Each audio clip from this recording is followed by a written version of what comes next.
Good evening, everyone. Thank you once again for joining me. Tonight, you're gonna get the fly on the wall experience while I'm gonna make some homemade pasta and some homemade sauce. You can call it ragu if you want. I've heard it called gravy.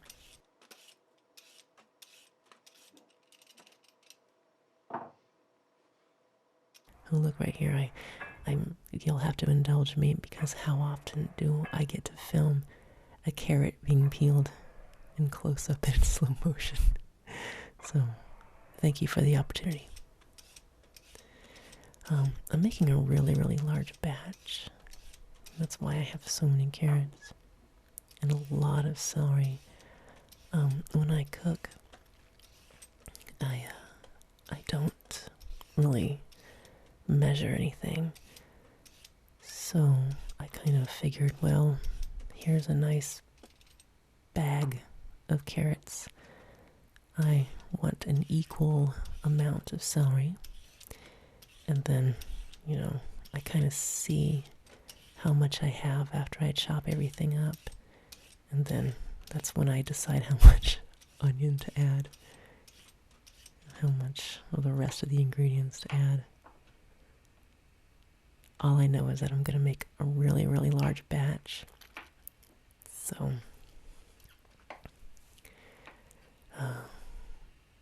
I'll have it for later. This sauce keeps really well if you freeze it, as long as it's airtight. It'll last a few months in your freezer. And for me, I find it's really a time saver as well as being very economical. If you can do a large batch at once, and then whenever you need it for dinner on another night, it really doesn't take that long to boil pasta. And then you just heat up some sauce and there you go. And life is real easy for you. I find if I want to make life really good for tomorrow, Linda, then I have to put in a little effort with today, Linda. So today, Linda is making a lot of good sauce for tomorrow, Linda. And also for 2 hours from now, Linda, because it's going to be supper time then. When I'm grating the carrots, I really don't like the pieces to be like super, super big. I kind of like almost to the point of puree when I do my carrots. Different people have different preferences.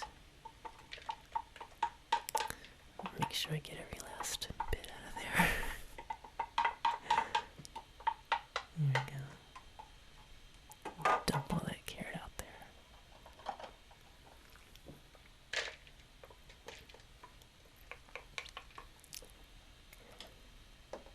So as far as the amount of other ingredients, I kind of started with using all these carrots as a starting off point.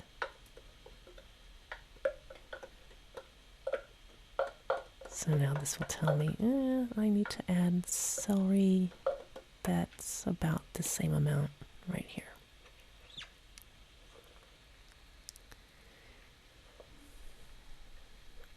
There we go.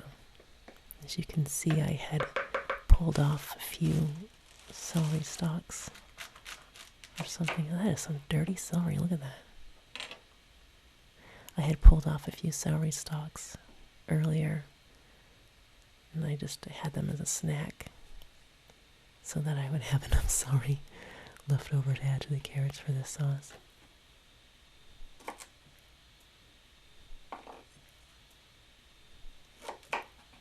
Yeah, I can get that celery clean, that's right.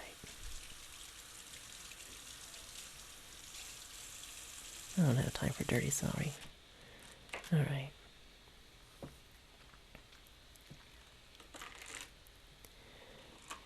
I'm kind of pre-chopping before I put all this stuff in my food processor because it just makes it easier to fit everything in there. There we go. I'm gonna make this about the same size as the carrot pieces.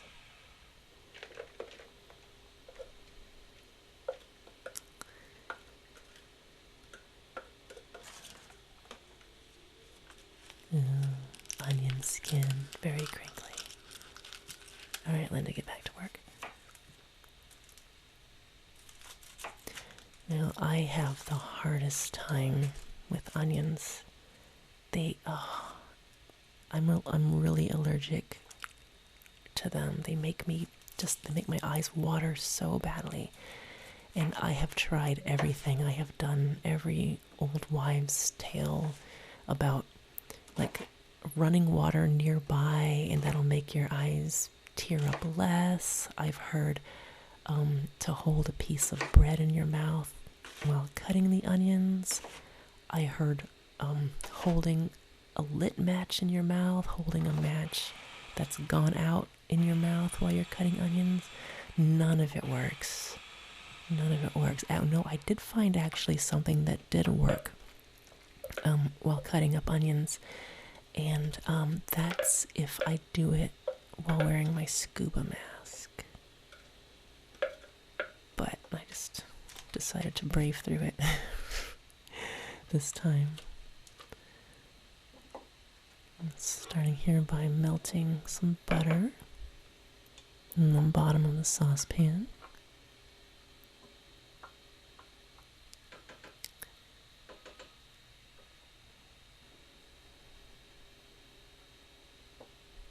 Let's let that melt down a little bit.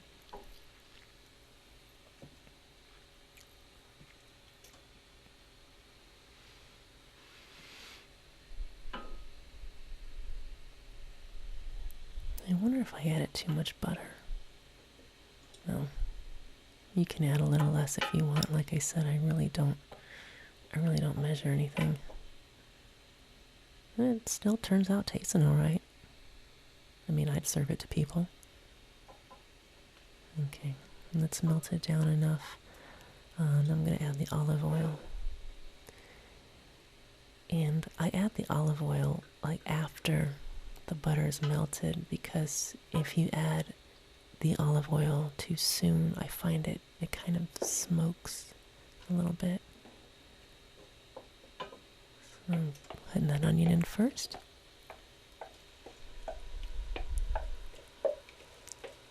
So what was that, about 2 onions? When I do the vegetable part of the gravy first, I try to do it so that I have about an equal amount of carrots to celery to onions. So it's like a third carrot, a third celery, and a third onion.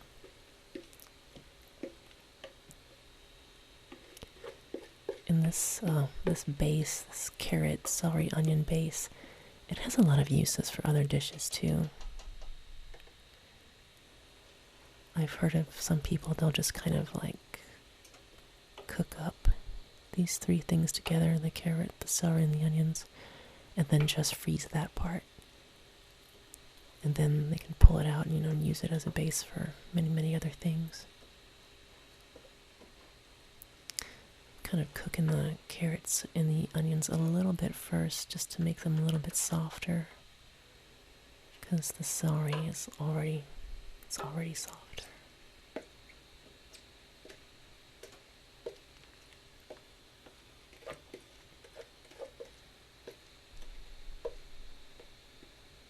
Let's stir all that together.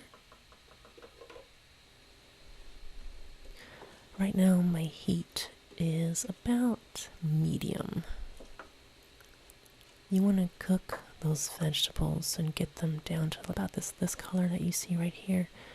Now I'm adding the ground beef. You want to get the vegetables cooked down a little bit first before you add the meat. That's how I do it. And all of this that I'm adding, this is all ground beef. There's different ways you can make the sauce fancier if you want, by doing like some people do a third ground beef, a third ground pork, a third ground veal, or just mix beef and ground pork, or if you want this to be a little lower calorie, you could add ground turkey or ground chicken. And you want to make sure the beef is cooked thoroughly and browned. At this point, I've turned down the heat to about like a medium low. And at this point, you want to cook the beef until the natural fats and the juices from the beef and the vegetables, until they are a little bit slower to run into that empty space that you make when you kind of, clear a spot on the bottom of the pot like I did. And so at this part here, because I have so much ground beef and vegetables, it's gonna take a while. I think when I timed this, when I started editing this video, I went back and timed, and it took about almost 45 minutes, but that was only because I had used ground beef that was 80-20, 80% lean, 20% fat. It would have gone a lot faster if I had used leaner ground beef. Here's some herbs I grow in flower pots on my front porch. I'm gonna put some of these together to make a bouquet garni to add to the sauce as it cooks. Over there on the far left, I have my rosemary. In the middle is my basil. And I'm not going to use all of that basil. In fact, I'm not even going to add it to the sauce. But I had to trim my basil plant because it was getting really, really big. And it was starting to flower. And if you want to keep the plant going, you've got to cut the flowers off and cut the extra leaves off so it'll keep growing. And that strange looking lump over there on the far right, that is actually thyme. And that's a plant I had last year, and I just cut the branches off before winter time came, and I froze the leaves. I usually freeze my rosemary too. I find that if you keep it airtight, it holds up really, really well in the freezer, and it lasts a long time. So I'm still using the herbs I had from last year. There's really no special way I'm tying up this bouquet garni. I just want to get it so that it doesn't fall out when it's in the sauce. I'm just using any old method here. Nothing fancy. Alright, we're going to check on the ragu, making sure the bottom is not burned or browned or charred, but we still want the natural fats and oils to cook off, and it looks like we have a little bit of ways to go by how much oil is on the bottom when we make space for it. I'm going to stir that back in. It needs to cook a little bit longer. And in the meantime, I'm going to add, it's a little something. I'm going to add some finely chopped Italian parsley with some finely chopped garlic mixed in there. Something I prepared in advance and kept in my freezer, of course. Still works great.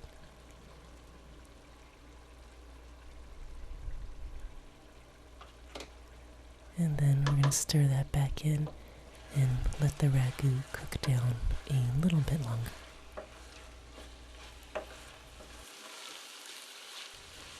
Alright, the ground beef is cooked down enough. You kind of want to go by feel too, because you want it to feel a little bit sticky on the bottom of the pan, and it's having a little bit of oils and fats there. Okay, that's about the amount that I want. So at this point, I'm going to add 1 can of sauce. You can add more if you want, but I want my gravy to be a little chunky. When you add sauce to the gravy, it's very important that you pick tomato sauce that has been processed from vine ripened tomatoes. That is, tomatoes that have been allowed to fully turn red while they're on the vine before they're harvested and processed. Not all tomato sauces are made that way. There's a little bit of tomato paste.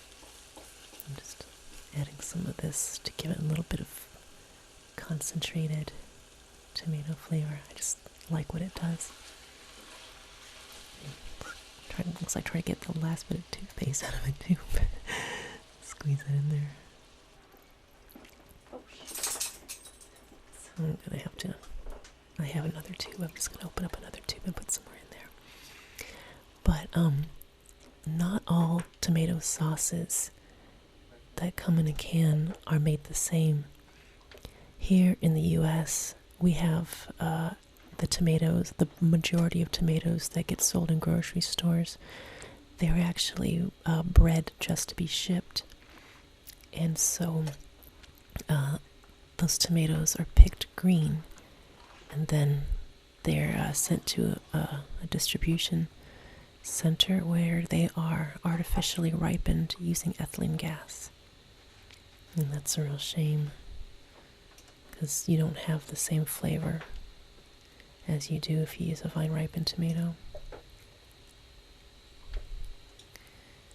I'm going to add some bay leaves. And you saw I already added my bouquet garni. And then a little bit of freshly ground black pepper. Normally I would use a regular pepper grinder, but I had some extra black peppercorns, and I didn't want to waste them. I wanted to use them, so I just put them in my little mortar there, grind it up myself.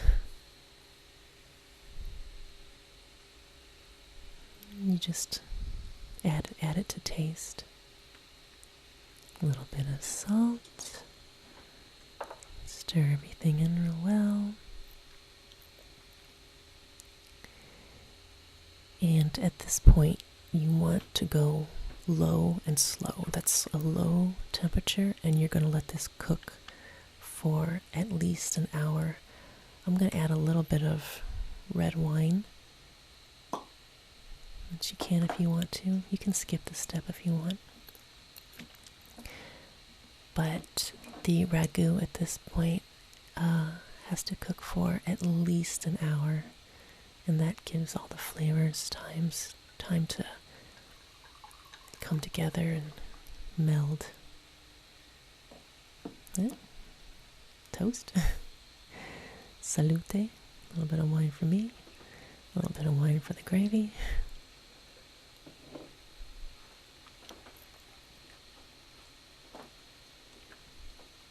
And once everything's mixed together, just leave it alone. You can stir it if you want, just for a few times. Okay, and while we're waiting for the gravy to cook, I'm gonna make the pasta. So I'm adding some flour. I'm gonna add about 3.5 cups here.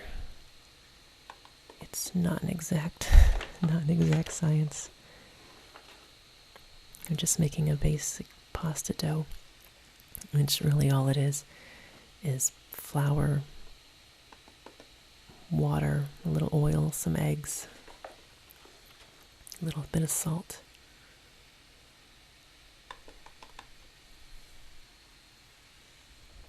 Alright, I'm making my well in the center of the dough, and I'm going to add about 4 eggs. Now, the sauce that I'm making is really chunky and thick, so it's perfectly suitable to use it with boxed pasta. Boxed pasta is a little sturdier, so it can hold up under really heavy sauces. Fresh homemade pasta tastes richer, in my opinion, because it's made with eggs. Whereas dried pasta that you can buy in the store, it can't really be made with eggs because it has to last on the shelf. So it needs to be able to sit in your cupboard. I think there is a huge difference between fresh pasta and boxed pasta. So if you ever have the opportunity to make it yourself, I really encourage you to do so. You like my Christmas apron I'm wearing? It's the only apron I have, so I wear it all year long, and sometimes I don't even realize I've got a Christmas apron. Add a little bit of water there, because it's too crumbly.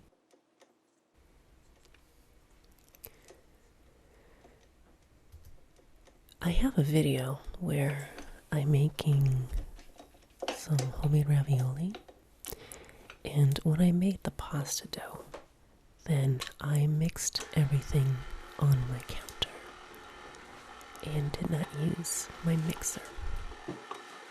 I'm using my mixer because it makes the mess easier to clean up. When I mix pasta dough on my counter, yeah, it makes such a mess. I always end up having to scrape up the dough that's stuck to the counter and finding it days later, even though I thought I did a good job cleaning.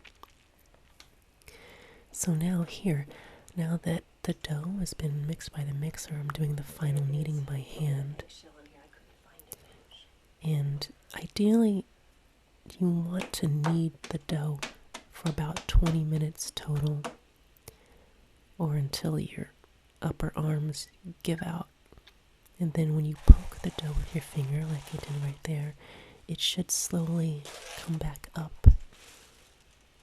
Really, really slow. Good springiness there, so it's ready. And now I am wrapping up the dough, and it has to rest at room temperature for at least 20 to 30 minutes before we can roll it out. And make sure that wrapping is airtight because you don't want it to dry out. Alright, it's been 20 to 30 minutes. Now I'm going to cut off a piece. Just like that.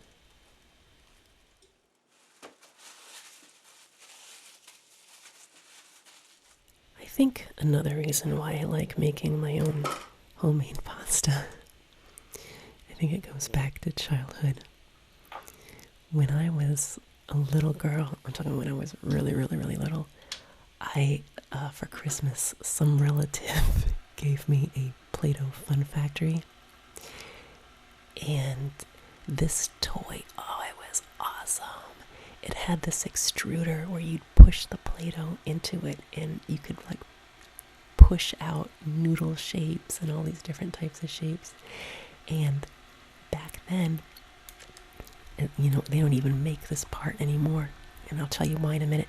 But back then, this Play-Doh Fun Factory had a little barber shop, and you could put these little figurines. They're like little toys. They're made of plastic and they're hollow, and the tops of their heads had these little holes on the top of their head. And what you would do is you'd put the Play-Doh up inside this hollow toy, and then you'd sit this little person down on a little barber chair, and you'd hit a little lever on the chair and it'd make the chair go up. But at the same time, what it would do, it would push the Play-Doh out through those holes on the top of their head, so it would look like their hair was growing.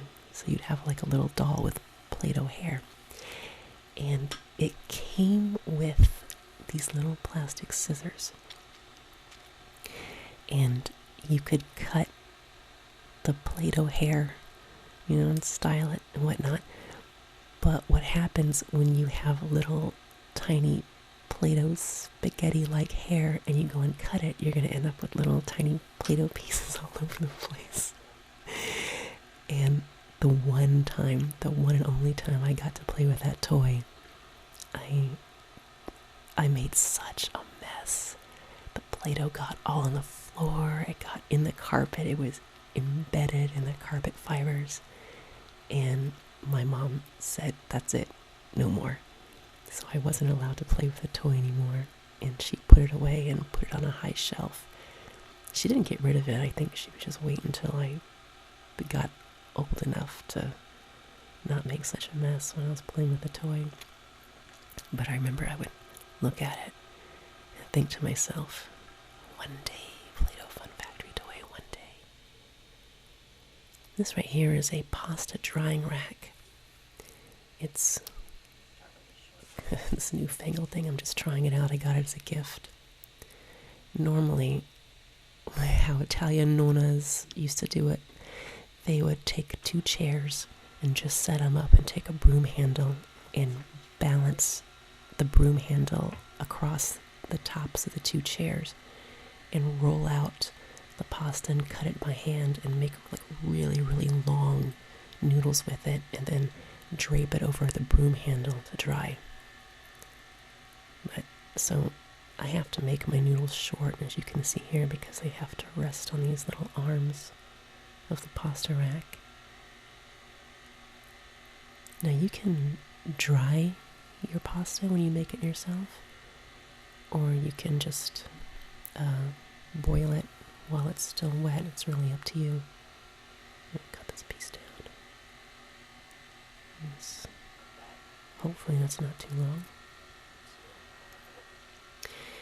Yeah, so the Play-Doh Fun Factory, I think one of the reasons why I like making my own pasta is because I get to play with this stuff that's like Play-Doh, and because I'm a grown-up, I totally get away with it. I think being a grown-up, but getting away with reliving your childhood is awesome. It makes adulting more fun, I think. I highly encourage it. Find your inner child and also make good food. Now to boil the pasta, first you want to salt the water and then bring the water up to a boil before you add the pasta. And once you have a good rolling boil, put in your pasta. You don't want to add too much, or the water will boil over and make a mess. And for fresh pasta, you want to let it boil for about, I'd say 3 to 5 minutes until it's al dente. Then you serve it up, put some of your gravy on top. I've got my fresh cut basil right over there. I'm going to add some fresh Parmigiano cheese. It's my favorite little cheese grater there. I like lots of cheese. So I'm going to put down a lot of it. There we go. Sprinkle some on top. You can mix it in if you want, which I will do before I eat it. Garnish with a bit of fresh basil. That looks really good. Oh my gosh, I can't wait. And that's it. Really simple, delicious. Bon appetit. Good night, everyone.